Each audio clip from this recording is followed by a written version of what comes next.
நேற்றும் இன்று மறத எங்களுடைய நல்ல தகப்பனே உமக்கு நன்றி இயேசு சுவாமி.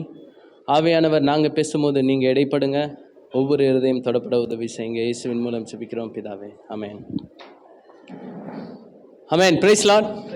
Price Lord. எல்லாரும் நல்லாவே பேசிட்டாங்க. லைட்டாக ரொம்பவே பயமாக இருக்கு. ஓகே, கடவுள் இந்த வார்த்தை மூலியமாக என்ன சொல்கிறாரு அப்படின்னு சொல்லிட்டு ஒரு நிமிஷம் எல்லாரும் தானிக்கலாம். It is finished. ஓகேங்களா? இது முடிந்தது. இது முடிந்ததுன்னா இப்போ ஒரு முடிவுனா அது எப்படி இருக்கும்? திரும்பி வந்து ஆரம்பிக்காது. ஒன்ஸ் அது ஃபினிஷ்டு, அது அதோடு முடிஞ்சிச்சு.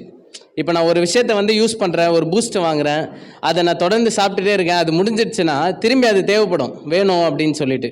ஏன்னா அது அவ்வளோதான், அதோட கெப்பாசிட்டி அவ்வளோதான், முடிஞ்சிச்சு அப்படின்னு சொல்லிட்டு. பட் இந்த வார்த்தையோட முடிந்ததுக்கு வந்து கிரீக்கில் வந்து ஜீசஸ் சொல்கிறாரு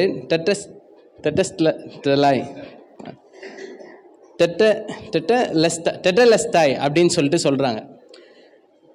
கிரீக் கல்ச்சரில் பார்த்தீங்கன்னா இந்த வார்த்தையை சொன்னோம்னா, இப்போ நான் உங்ககிட்ட ஒரு கடன் வாங்கியிருக்கேன், அதை நான் ரீபே பண்ணுறேன், அது ஃபுல்லாக கொடுத்து முடிச்சாச்சு அப்படின்ற ஒரு வாக்கியத்துக்காக நம்ம இதை வந்து இந்த வார்த்தையை வந்து யூஸ் பண்ணுவோம், இது ஃபுல்லாக கொடுத்து முடிச்சாச்சு அப்படின்னு சொல்லிட்டு.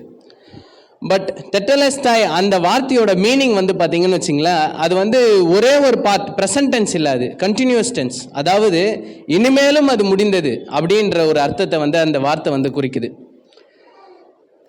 நம்மளோட வாழ்க்கையில் நம்ம எல்லாருமே இப்போ பாதி பேர் பார்த்தோம்னா குழந்தையா இருக்கும்.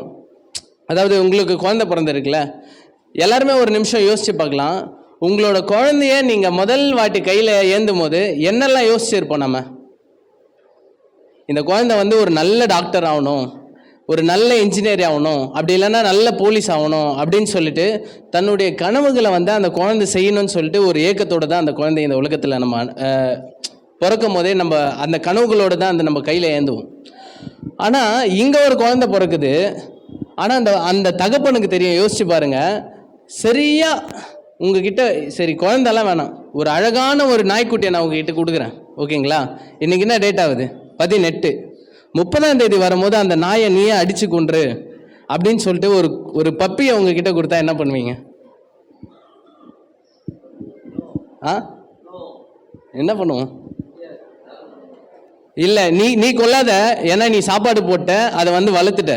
ஒரு 10 பேரை அனுப்புகிறேன், அந்த 10 பேர் உன் கண்ணு முன்னாடியே அந்த நாயை அடித்து அதோட எலும்பெல்லாம் உரித்து அது எவ்வளோ கொடூரமாக சாவணுமோ அந்த மாதிரி சாவணும், அதை நீ பாரு அப்படின்னு சொல்லிட்டு அந்த நாயை உங்ககிட்ட கொடுத்தா என்ன பண்ணுவீங்க? அந்த நாயை எனக்கு வேணவே வேணாம், நீங்களே வச்சுக்கோங்க, இது பார்க்க ரொம்ப அழகாக இருக்குது, எனக்கு மனசே வராது. இவ்வளோ ஏங்க, ஒரே ஒரு மாதம் உயிரோடு இருக்கிற ஒரு மீனாக இருந்தால் கூட நிறைய ஆசையோடு வாங்கினப்பா, இதை இப்படி செத்து போயிடுச்சு அப்படின்னு சொல்லிட்டு அதை எடுக்கும் போதெல்லாம் ரொம்ப ஃபீல் பண்ணுவோம்.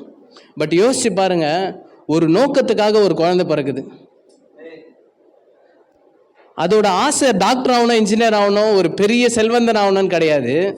அந்த தகப்பனுக்கு தெரியும், அந்த குழந்தை பிறக்கும் போதே இது அடிக்கப்படணும், இது கொல்லப்படணும், இதோட ரத்தம் இந்த தெருக்கள் எல்லாம் சொட்டி அப்படியே ஊத்திட்டே நடந்து போகணும் அப்படின்னு சொல்லிட்டு ஒரு மரணத்துக்காக ஒரு குழந்தை பிறக்குதுங்க.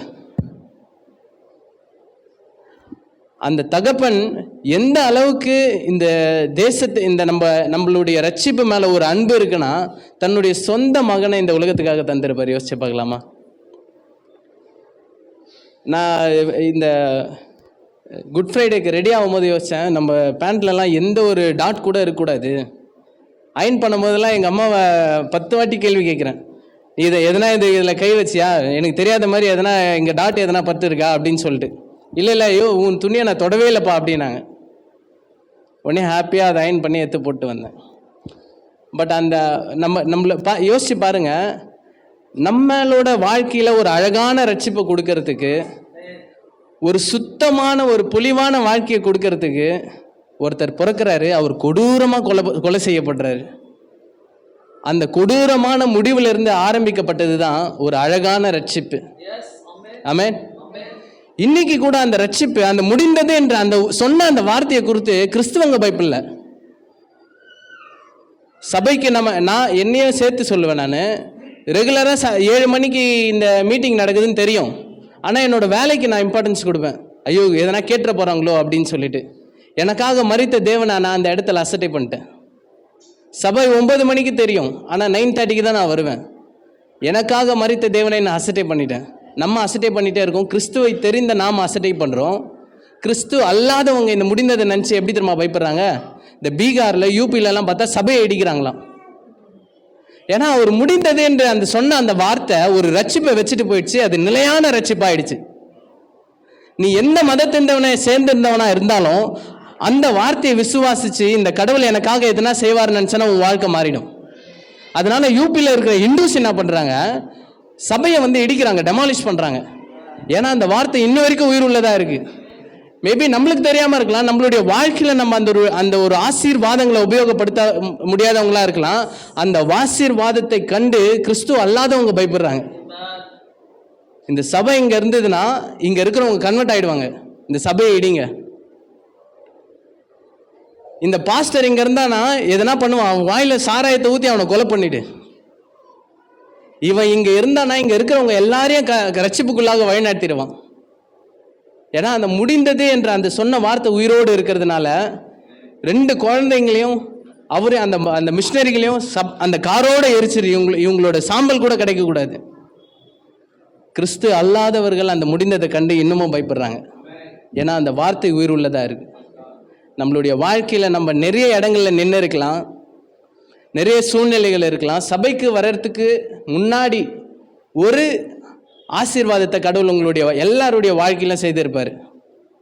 உங்களுடைய போராட்டமான சூழ்நிலையில், உங்களோட கண்ணீர் மிகுந்த ஒரு சூழ்நிலையில், உங்களுடைய கடனான ஒரு சூழ்நிலையில் இனிமே